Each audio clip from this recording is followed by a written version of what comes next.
শুধু ইসকন নয়, যত বিধর্মীদের দালালরা বাংলাদেশ থেকে ইসলামকে বিতাড়িত করে দেওয়ার চেষ্টা করবে, তাদেরকে আমরা এই বাংলাদেশে থাকতে দেব না।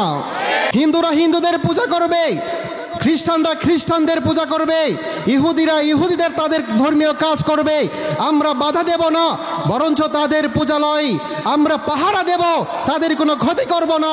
কিন্তু আমাদের ক্ষতি করতে যখন আসবে, তাদেরকে আমরা রেহাই দেব না। আমরা মুসলমান, আমাদের দেশ মুসলমানদের দেশ, ঠিক কিনা?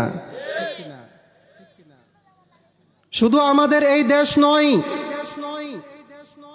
শুধু বাংলাদেশ নয়, শুধু পাকিস্তান নয়, শুধু ইন্ডিয়া নয়, শুধু আফগানিস্তান নয়, শুধু সৌদি আরব নয়, শুধু আমেরিকা নয়, বরঞ্চ আল্লাহ তাআলার সৃষ্টি সমগ্র পৃথিবী মুসলমানদের।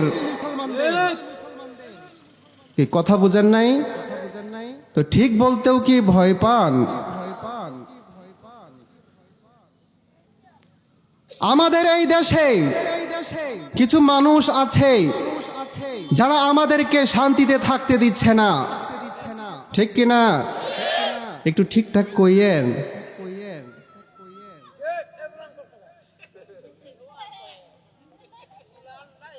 আপনারা শুনেছেন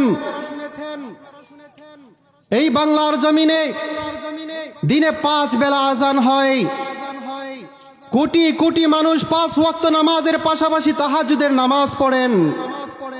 এই দেশ মুসলমানদের দেশ, কিন্তু একদল বিভিন্ন রূপে আসে বাংলাদেশ থেকে ইসলামকে বিতাড়িত করে দেওয়ার জন্যে। বর্তমান সময়ে চলছে ইসকন নামের একটা দালাল জনগোষ্ঠী, ইহুদিদের দালাল, ইসলাম বিদ্বেষীদের দালাল একটি সংগঠন, যারা চাচ্ছে বাংলাদেশ থেকে ইসলাম বিতাড়িত হয়ে যাক, মুসলমানরা যেন কোনো কিছু করতে না পারে, ঠিক কিনা? আর আমরা এই কথাগুলি বলি যদি, তাহলেই বলে মানুষ, আমাদের মানুষরা বলে যে হুজুররা শুধু রাজনীতির আলাপ করে। এটা কি রাজনীতির আলাপ? প্রিয় হাজিরিন, আমরা এখান থেকে এই চাঁদপুর বাইতুল আকসা নুরানিয়া হাফিজিয়া মাদ্রাসার উদ্যোগে আয়োজিত মাহফিলের ময়দান থেকে আমরা ঘোষণা করতে চাই, শুধু ইসকন নয়, যত বিধর্মীদের দালালরা বাংলাদেশ থেকে ইসলামকে বিতাড়িত করে দেওয়ার চেষ্টা করবে, তাদেরকে আমরা এই বাংলাদেশে থাকতে দেব না। বাংলাদেশ মুসলমানদের দেশ, সেখানে বিধর্মীরা থাকবে, তাতে কোনো বাধা নাই। হিন্দুরা হিন্দুদের পূজা করবে, খ্রিস্টানরা খ্রিস্টানদের পূজা করবে, ইহুদিরা ইহুদিদের তাদের ধর্মীয় কাজ করবে, আমরা বাধা দেব না, বরঞ্চ তাদের পূজালয় আমরা পাহারা দেব, তাদের কোনো ক্ষতি করব না। কিন্তু আমাদের ক্ষতি করতে যখন আসবে, তাদেরকে আমরা রেহাই দেব না।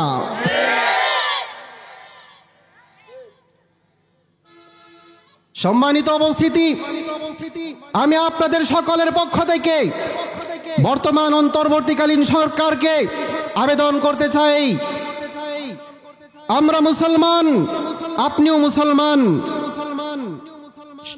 উপদেষ্টাদের মধ্যে অধিকাংশই মুসলমান। মুসলমানদের বিপক্ষে, ইসলামের বিপক্ষে যদি কোনো আয়োজন হয়, সেই আয়োজনে বাধা দেওয়ার দায়িত্ব আপনাদের। কথা বলেন ঠিক কিনা?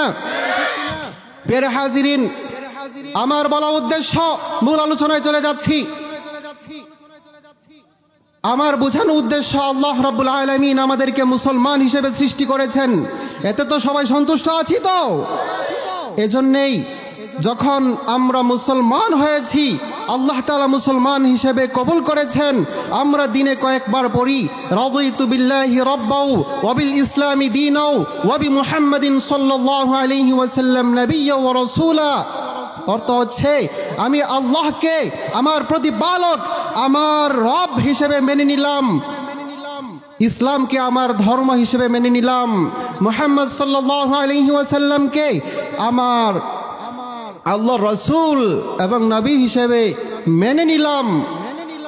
এই মেনে নেওয়ার পর আমাদের বিপক্ষে বা এই তিন কথার বিপক্ষে, ইসলামের বিপক্ষে যারা আসবে তাদের বিরুদ্ধে প্রতিবাদ আমাদের মুসলমানদের করতে হবে, ঠিক কিনা? আল্লাহ রাব্বুল আলামিন আমাদেরকে মুসলমান হিসেবে কবুল করুন, পরিপূর্ণ মুসলমান। কি কবুল করতে হবে বলেন সবাই? পরিপূর্ণ মুসলমান নাকি ভাঙ্গা মুসলমান? আমরা তো মুসলমান, আল্লাহ তাআলা মুসলমান হিসেবে সৃষ্টি করেছেন, আমরা সন্তুষ্ট। আলহামদুলিল্লাহ, আলহামদুলিল্লাহ, সকলে বলি আলহামদুলিল্লাহ। কিন্তু আল্লাহর কাছে চাই এবং আল্লাহ তাআলার অর্ডার, আল্লাহ তাআলার নির্দেশ, তোমরা পরিপূর্ণ মুসলমান হও, ভাঙ্গা মুসলমান নামে মুসলমান হয়ে থেকো না। আল্লাহ রাব্বুল আলামিন বলেন, ইয়া আইয়ুহাল্লাযীনা আমানু দুখুলু ফিস-সিলমি কাফাহ ওয়া লা তাত্তাবিউ খুতুওয়াতিশ-শাইতান ইন্নাহু লাকুম আদুউম মুবিন।